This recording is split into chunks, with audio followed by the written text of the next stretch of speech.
Alright, what I'm going to do in this video is I'm going to show you how do you compare two fractions when you do not have common denominators. Alright, so what I want you to do is if you're not sure next week while we're reviewing before our test, I want you to watch this video to help you. And alright, so these two fractions do not have common denominators. Alright, this has 6 and this one has 18. But we can easily make them common denominators. Okay, so the first thing I'm going to look at is, well, does 6 go into 18?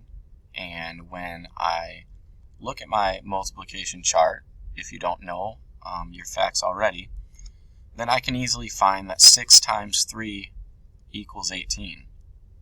So remember our expression, what you do to the denominator, you must do to the numerator. Alright, because we want to make 18 for both fractions. That way, all we have to do is look at the numerators to find out which one's larger or greater than. Okay, so 6 times 3 will give me 18. So when I am comparing those two, it should be easy when I do that.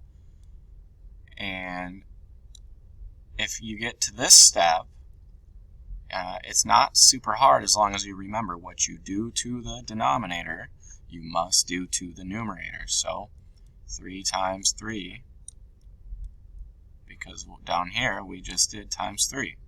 So up here we're doing times 3 as well. Well, 3 times 3 is 9. So now when I'm comparing these two fractions, the denominators are the same. So the whole was cut into the same amount of pieces. Now we're just taking a look at which one is being used more, 9 or 12. Well, I think we all know when we're comparing 12 is greater than 9. So 9/18, or it's the same thing as 3/6. So 3/6 is less than 12/18. So when you when you see 3/6 on your problem, you are going to have to turn that into a fraction with common denominators. That means that the denominator is the same as the other fraction. The easiest way to do that is by multiplying the same thing to the denominator as you do to the numerator. I hope this was helpful.